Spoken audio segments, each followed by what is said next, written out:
कहानी की शुरुआत में हमें दो आदमी दिखाई देते हैं जो जंगल में किसी चीज से बचकर भाग रहे होते हैं। उनमें से एक आदमी के हाथ में एक छड़ी होती है। वह अपने साथी को भी खींचकर एक जगह छिपा देता है और दोनों कुछ पल के लिए राहत की सांस लेते हैं। पहला आदमी कहता है कि हम उस मॉन्स्टर से नहीं बच पाएंगे। इस पर उसका साथी कहता है कि हम उस बॉक्स का इस्तेमाल कर सकते हैं, लेकिन पहला आदमी साफ मना कर देता है। तभी अचानक एक तेज आवाज सुनाई देती है और दोनों दोबारा वहां से भागने लगते हैं। कुछ ही देर में मॉन्स्टर उनके करीब पहुंच जाता है और वह छड़ी जमीन पर गिर जाती है। इसके बाद एक डरावना हाथ उस छड़ी को पकड़ने के लिए आगे बढ़ता है। इसके बाद हमें जोए नाम की एक लड़की दिखाई जाती है। अपनी माँ की मौत के बाद वह हाल ही में अपने पिता के साथ ऑस्ट्रेलिया आई होती है। माँ के जाने के बाद वह अंदर से टूट चुकी थी और अब अपने दोस्तों से भी दूर हो गई थी। वीडियो कॉल पर उन्हें मजे करते देखकर जोए और भी उदास हो जाती है। अगले दिन जोए अपने कॉलेज के दोस्तों और पूरी क्लास के साथ एक खास म्यूजियम देखने जाती है। उनकी टीचर बताती हैं कि इस म्यूजियम में एलिमेंटलिस्ट्स नाम के लोगों से जुड़ी चीजें रखी गई हैं, जिनके पास जादुई ताकतें हुआ करती थी। वह बताती हैं कि इन लोगों को एक करिश्माई पेड़ मिला था, लेकिन फिर एक दिन एक शैतानी जादूगर ने उन पर हमला कर दिया। तभी गावियर नाम का एक लड़का मजाक में कहता है, हाँ मैम, आप सही कह रही हैं, मैं भी वहाँ मौजूद था। उसकी बात सुनकर सभी हंसने लगते हैं। म्यूजियम जाते समय जोए बस में ओवेन नाम के एक लड़के के साथ बैठती है। ओवेन पढ़ाई में काफी अच्छा था,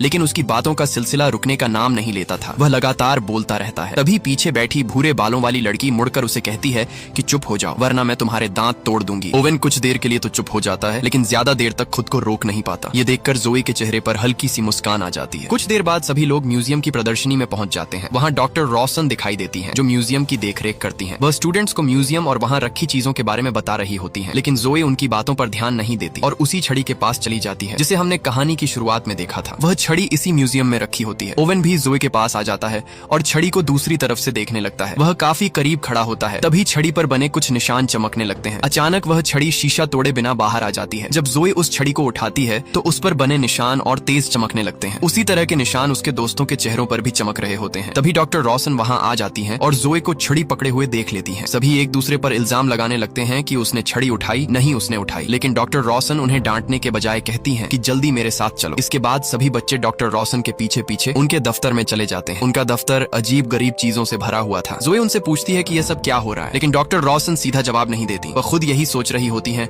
कि छड़ी शीशा तोड़े बिना बाहर कैसे आ गई। जोए बताती है कि सब कुछ अचानक हुआ था, जैसे कोई जादू हो गया हो। इस पर डॉक्टर रॉसन कहती हैं कि यह छड़ी ज्ञान के पेड़ से बनी है, वही करिश्माई पेड़ जिससे एलिमेंटलिस्ट्स को ताकत मिली थी। इस छड़ी को जादुई छड़ी की तरह भी इस्तेमाल किया जा सकता था। जोए उस छड़ी के बारे में और सवाल पूछती है। डॉक्टर रॉसन बताती हैं कि यह छड़ी लगभग 100 साल पहले मिली थी, लेकिन जिन साइंटिस्ट्स ने इसे ढूंढा था वे रहस्यमय तरीके से गायब हो गए और फिर कभी वापस नहीं आए। जोए को यह बात बहुत अजीब लगती है। डॉक्टर रॉसन बस इतना कहती हैं कि यह छड़ी पिछले 100 साल से म्यूजियम के पास है, लेकिन आज तक यह कभी इस तरह नहीं चमकी। यह सुनकर केटलिन नाम की लड़की डॉक्टर रॉसन से पूछती है कि इसके चमकने का मतलब क्या है, क्योंकि जब जोए ने छड़ी को छुआ था तब यही निशान उनके चेहरों पर भी चमक रहे थे। डॉक्टर रॉसन इस सवाल का भी साफ जवाब नहीं दे पाती। फिर वह उन्हें एक काला क्यूब दिखाती है। वह कहती हैं कि यह भी उसी छड़ी के पास मिला था। अगर तुम लोगों के छूने से छड़ी पर असर हुआ है तो शायद इस क्यूब के साथ भी कुछ हो सकता है। इसके बाद सभी एक एक करके क्यूब को छूने लगते हैं। जैसे ही वे उसे छूते हैं उन्हें कुछ अजीब सा सुनाई देने लगता है। सिर्फ जोए ही थी जिसका मन उस क्यूब को छूने के लिए तैयार नहीं था। उसे पहले से ही कुछ गलत महसूस हो रहा था, लेकिन तभी उसे क्यूब के अंदर से अपनी माँ की आवाज सुनाई देती है जो उसे बुला रही होती है। जैसे ही जोए उस क्यूब को छूती है वे सभी अचानक एक रेगिस्तान में पहुंच जाते हैं। जब सब आसपास देखते हैं तो भूरे बालों वाली लड़की डर जाती है। केटलिन भी डॉक्टर रॉसन पर चिल्लाने लगती है। वह कहती है कि यह सब आपकी वजह से हुआ है, आपने हमारे साथ क्या किया। जोए सबको शांत करने की कोशिश करती है। तभी ओवेन उनकी बहस रोकते हुए कहता है कि उसे जंगल की तरफ से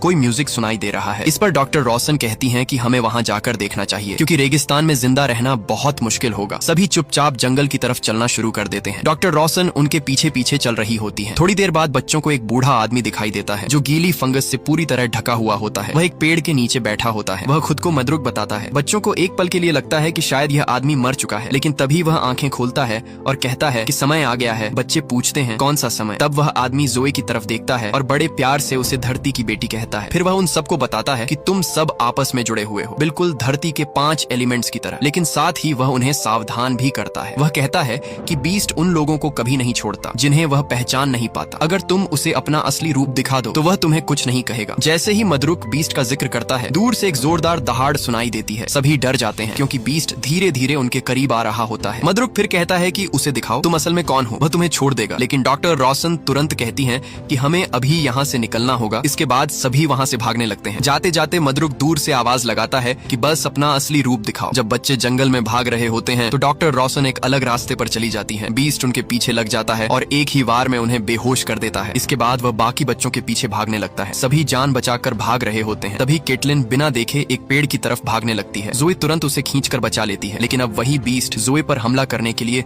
उसकी तरफ बढ़ रहा होता है। लेकिन उसके वहां पहुंचने से पहले ही जोए पेड़ के अंदर चली जाती है। बाकी बच्चे अभी भी भाग रहे होते हैं। काफी देर बाद डॉक्टर रॉसन को होश आता है। उसके आसपास अजीब अजीब आवाजें आ रही होती हैं। कोई हंस रहा होता है। तभी उसे महसूस होता है जैसे किसी ने उसके कान के अंदर उंगली डाल दी हो। यह एहसास होते ही वह बुरी तरह डर जाती है। असल में यह गॉब्लिन्स की आवाजें होती हैं। कुछ ही देर में सच सामने आ जाता है कि डॉक्टर रॉसन वही जादूगर है जिसका उस पुरानी कहानी में जिक्र हुआ था। गुस्से में वह गॉब्लिन्स को आदेश देती है कि यहाँ खेलना बंद करो और बच्चों को जंगल के और अंदर धकेलो। उसे छड़ी का दूसरा हिस्सा ढूंढना था। दूसरी तरफ जब जोए अपनी आंखें खोलती है तो वह देखती है कि मदरुक उसके साथ मौजूद है। वह हैरानी से पूछती है कि आपने यह कैसे किया। मदरुक मुस्कुराकर कहता है कि सारे पेड़ आपस में जुड़े होते हैं। उधर बाकी बच्चों ने अभी अभी बीस्ट को थोड़ा सा चकमा देकर एक जगह छिप गए थे। अब वे सब वहां से निकलने की कोई योजना बनाने लगते हैं। ओवेन कहता है कि हमें खाने पीने की चीजें और छिपने के लिए कोई सुरक्षित जगह ढूंढनी होगी। जावियर केली से पूछता है कि क्या तुम्हारे हरे बैग में खाने की कोई चीज है। तभी सबको पता चलता है कि केली वहां है ही नहीं। अचानक केली सामने आ जाती है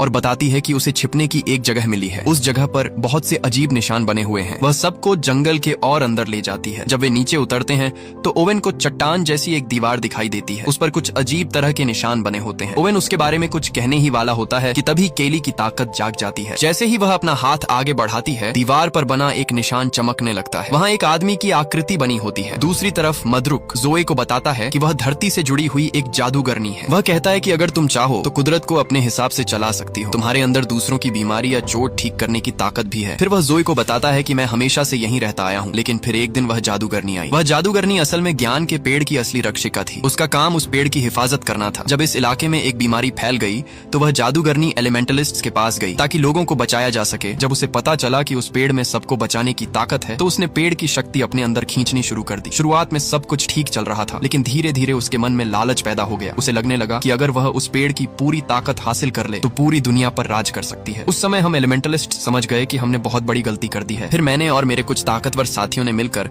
उस जादूगरनी को हमेशा के लिए उस पेड़ से दूर कर दिया। उसी दिन से वह वापस आने की कोशिश कर रही है। मदरुक जोए को बताता है कि वह छड़ी एक जादुई छड़ी है। हमें उसका बाकी हिस्सा ढूंढकर वापस लाना होगा ताकि उस जादूगरनी को हमेशा के लिए रोका जा सके। इसके बाद वह जोए को एक खास जगह के बारे में बताता है। वह कहता है कि तुम्हें वहाँ एक पेड़ ढूंढना होगा। जब जोए पूछती है कि उसे कैसे पता चलेगा कि वह सही जगह पर पहुंच गई है तो मदरुक कहता है कि रास्ता तुम्हें वहीं से मिलेगा जहाँ सबसे ज्यादा अंधेरा होगा। जोए को उसकी बात समझ नहीं आती। वह सोचती है कि अब उसे अपने दोस्तों को ढूंढना चाहिए। तभी पीछे से मदरुक कहता है कि तुम्हें जो चाहिए वह तुम्हें मिल जाएगा, इसलिए घबराने की जरूरत नहीं है। जाने से पहले मदरुक उसे एक और बात बताता है। वह कहता है कि तुम्हारे अंदर जादू की खुशबू है, इसे धो लो वरना बीस्ट तुम्हें नहीं छोड़ेगा क्योंकि वह तुम्हें पहचान नहीं पाएगा। जोए उसकी बात मानती है और अपने ऊपर थोड़ी मिट्टी लगा लेती है ताकि बीस्ट उसकी खुशबू से उसका पीछा न कर सके। इसके बाद वह अपने दोस्तों को ढूंढने निकल जाती है। दूसरी तरफ बाकी बच्चे उस लिखी हुई पहेली का मतलब समझने की कोशिश कर रहे होते हैं। केली कहती है कि उसे ज्यादा समझ नहीं आ रहा, उसे बस पानी, हवा और एक पेड़ दिखाई दे रहे हैं। यह सुनकर ओवेन समझ जाता है कि यह धरती के 5 एलिमेंट्स के बारे में है। वह कहता है कि आगे बढ़ने के लिए सभी एलिमेंट्स को साथ लाना होगा। इसी बीच जोए जंगल में होती है और अचानक देखती है कि बीस्ट थोड़ी ही दूर खड़ा है। बीस्ट उसे देख पाता उससे पहले ही डॉक्टर रॉसन उसे नीचे खींच लेती है। जोए तुरंत डॉक्टर रॉसन को गले लगा लेती है और मदरुक के साथ जो कुछ हुआ था वह बताने लगती है। जोए कहती है कि आपको पता है,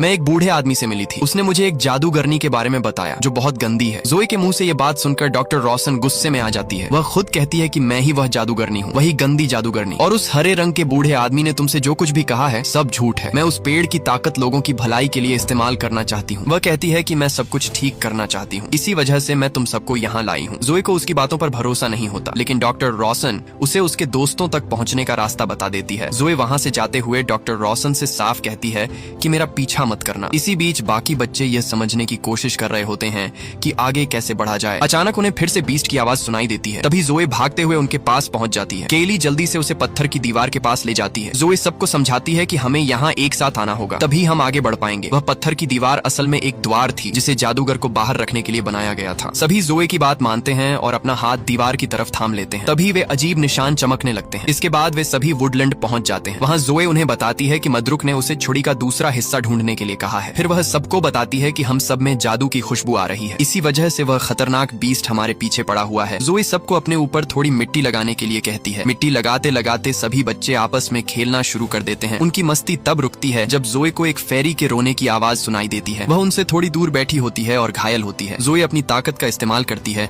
और उसे ठीक कर देती है। ठीक होते ही फेरी तुरंत वहाँ से उड़ जाती है। इसके बाद जोए सबको बताती है कि हमें छड़ी का दूसरा हिस्सा और वह पत्थर ढूंढना होगा, क्योंकि दुनिया को बचाने का यही एकमात्र रास्ता है। लंबा रास्ता तय करते करते सभी बहुत थक जाते हैं। जल्द ही वे एक चौराहे पर पहुंचते हैं जहां से कई रास्ते अलग अलग दिशाओं में जा रहे होते हैं। तभी अचानक वहां काले कपड़ों में एक आदमी आ जाता है। वह सबको बताता है कि वह इस चौराहे का रखवाला है। उसकी इजाजत के बिना कोई भी यहाँ से आगे नहीं जा सकता। वह उनके बारे में सब कुछ जानता था। वह तुरंत ओवेन और हावियर को गायब कर देता है। वह कहता है कि मुझे इनके चेहरे पसंद नहीं है। जब केली और केटलिन उसे रिश्वत देने की कोशिश करती हैं, तो वह उन्हें भी गायब कर देता है। इसके बाद कीपर की नजर जोए पर पड़ती है। जोए उससे कहती है कि मुझे आगे जाने दो, बदले में मैं तुम्हें अपनी माँ का दिया हुआ यह ब्रेसलेट दे रही हूँ। ये मेरे पास उनकी आखिरी निशानी है। कीपर को समझ आ जाता है कि जोए की नीयत साफ है। वह उसके साथ कोई चालाकी करने की कोशिश नहीं कर रही थी, इसलिए कीपर जोए के लिए द्वार खोल देता है। लेकिन वह बेवकूफ कीपर गलती से पोर्टल उस करिश्माई पेड़ की तरफ नहीं बल्कि हावियर के पास जाने के लिए खोल देता है। द्वार के अंदर जाते ही जोए बर्फ से भरे एक जंगल में पहुंच जाती है। इस ठंडे और सुनसान जंगल में वह अकेली बहुत डर जाती है। उधर केटलिन और केली को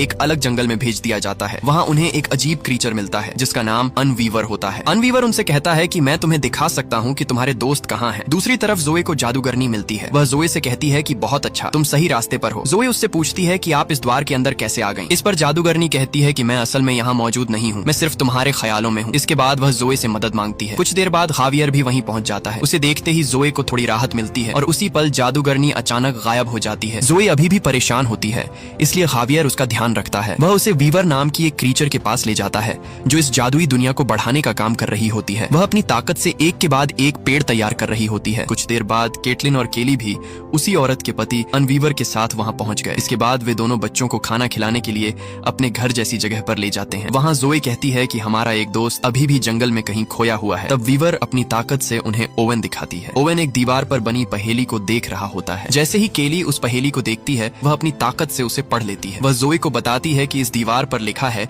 कि अंधेरे से होकर एक रास्ता उस बॉक्स तक जाता है जिसमें जादुई छड़ी का दूसरा हिस्सा मौजूद है। अब जोए उस जादुई छड़ी के बारे में सोचने लगती है। उसे समझ आता है कि अगर उन्हें पेड़ तक पहुंचना है तो उन्हें छड़ी का बाकी हिस्सा हर हाल में ढूंढना होगा। तभी जोए अचानक अनवीवर की प्लेट से कुछ खाना उठा लेती है और कहती है कि अगर तुम्हें यह वापस चाहिए तो तुम्हें हमें हमारे दोस्तों और उस बॉक्स तक पहुंचने में मदद करनी होगी। ये सुनकर अनवीवर बहुत गुस्सा हो जाता है और उसे काटने के लिए उसकी तरफ दौड़ पड़ता है। जोए जल्दी से वहां से हट जाती है, लेकिन अनवीवर के काटने से वीवर के बनाए हुए जादुई रास्ते का एक हिस्सा टूट जाता है। केली तुरंत वह टूटा हुआ हिस्सा उठा लेती है। इसी बीच केटलिन जल्दी से ओवेन को वहां से बाहर खींच लेती है। फिर सभी बच्चे एक साथ इकट्ठा होते हैं और वहां से भाग जाते हैं। दूसरी तरफ जादूगरनी बाहर से अंदर आने की कोशिश कर रही होती है। वह अपनी पूरी ताकत लगा देती है, लेकिन फिर भी उस बैरियर को तोड़ने में नाकाम रहती है। जोए बहुत थकी हुई और परेशान होती है। वह कहती है कि हम यहाँ से कभी बाहर नहीं निकल पाएंगे। तभी अचानक उनके नीचे की जमीन खिसकने लगती है। जादूगरनी यह देखकर जोए से कहती है कि नीचे अंधेरा है, वहीं जाओ। वह उसे याद दिलाती है कि उस हरे दाढ़ी वाले बूढ़े आदमी ने क्या कहा था, पेड़ तक पहुंचने के लिए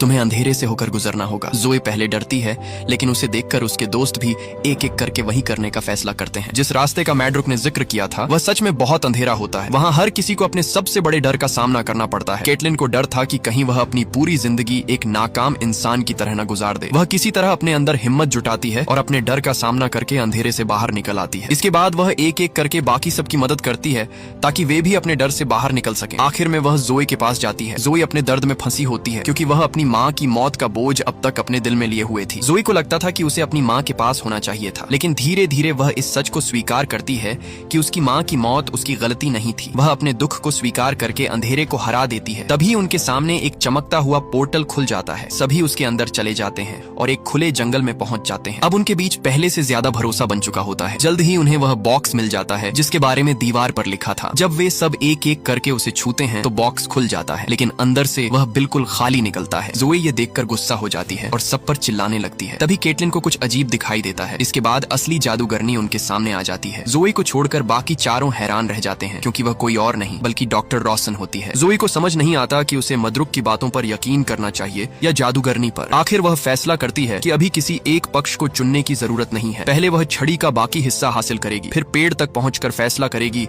कि सच कौन बोल रहा है। जादूगरनी उसे बताती है कि छड़ी का आखिरी हिस्सा ही उसे पेड़ तक ले जा सकता है। वह कहती है कि अगर मुझे पेड़ की ताकत मिल गई तो मैं दुनिया की हर परेशानी ठीक कर दूंगी। लेकिन केली को जादूगरनी पर भरोसा नहीं होता, इसलिए वह पोर्टल के टूटे हुए हिस्से का इस्तेमाल करती है और उसी खतरनाक गार्ड को वहां बुला लेती है जो शुरुआत से उनका पीछा कर रहा था। अब जादूगरनी उस गार्ड से भिड़ जाती है और बाकी बच्चे पोर्टल का इस्तेमाल करके वहां से भाग निकलते हैं। कुछ ही देर बाद उन्हें गार्ड की दहाड़ सुनाई देती है और सभी डर जाते हैं। तभी वहीं पर गाड़ी वापस आती है जिसकी जोई ने मदद की थी। वह जोई से कहती है कि यह गार्ड भी धरती से जुड़ा हुआ है, अगर वह अपनी धरती वाली ताकत का इस्तेमाल करे तो शायद वह उसे शांत कर सकती है। वह बिल्कुल ऐसा ही करती है। जोई अपनी शक्ति से गार्ड को शांत करने की कोशिश करती है। धीरे धीरे गार्ड शांत होने लगता है। तभी जोई देखती है कि उसके अंदर कुछ फंसा हुआ है। जब वह उसे बाहर निकालती है तो उसे समझ आता है कि यह जादुई छड़ी का ऊपरी हिस्सा है। अपनी ताकत इस्तेमाल करने के बाद जोई बहुत कमजोर हो जाती है और नीचे गिर पड़ती है। गार्ड भी शांत होकर वहीं गिर जाता है। उसके दोस्त तुरंत जोई की मदद के लिए उसके पास आते हैं। कुछ देर बाद जादूगरनी फिर वहां पहुंच जाती है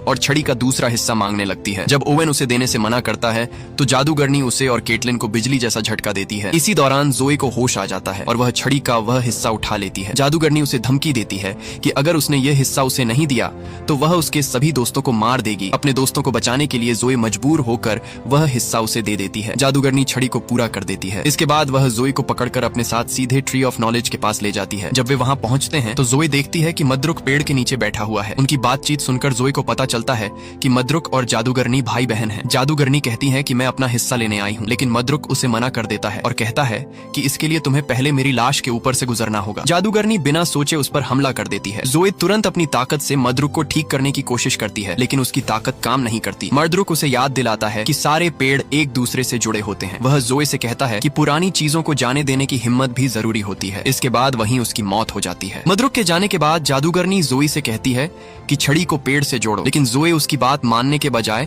पूरी व्यवस्था को खत्म करने का फैसला करती है। वह छड़ी की ताकत से ट्री ऑफ नॉलेज को तोड़ देती है। पेड़ की शक्ति कमजोर पड़ने लगती है। जादूगरनी घबरा जाती है और पेड़ की बची हुई ताकत हासिल करने के लिए उसके अंदर चली जाती है। तभी एक जबरदस्त धमाका होता है। इसके बाद जोई तुरंत अपने दोस्तों के पास जाती है और उनसे कहती है कि अपने हाथ जमीन पर रखो, हमें इस पेड़ को फिर से जिंदगी देनी होगी। सभी बच्चे अपनी अपनी ताकत मिलाते हैं। उनकी शक्तियों से वहाँ एक छोटा सा पौधा उगाता है। इस तरह जादूगरनी खत्म हो जाती है और ट्री ऑफ नॉलेज को नई जिंदगी मिल जाती है। आखिरकार ये सभी बच्चे मिलकर दुनिया को तबाही से बचा लेते हैं। अगर आपको वीडियो पसंद आई हो तो लाइक करें और चैनल को सब्सक्राइब करें।